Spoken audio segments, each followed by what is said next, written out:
In this tutorial we'll have a quick look at how to use the Word app on a mobile device. So I'm on an iPad again, so it would be very similar for an iOS device or for an Android device. So first of all we'd need to install Word from your particular mobile device store.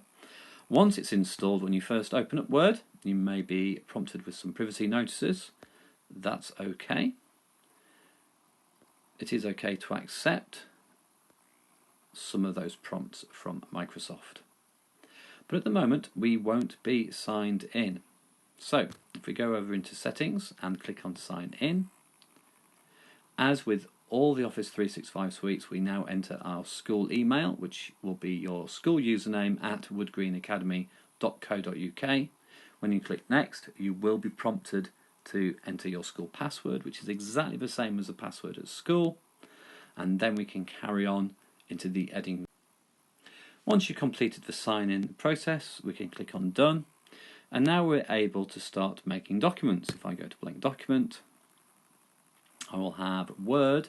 The app version is a little trimmed down, but it has most of the things that we are used to. So I type some of my content, and saving it might look a little bit different.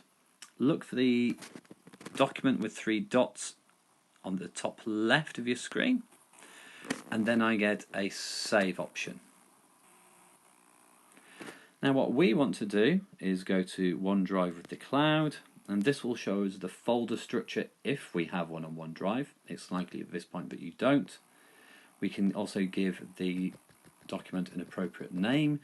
Let's not call them all document 1, document 2, document 3 and so on. Keep the name appropriate and click on Save. Now that will be accessible on any other internet connected device as long as you log into Office 365 and Word. It's the same process for accessing Excel or PowerPoint.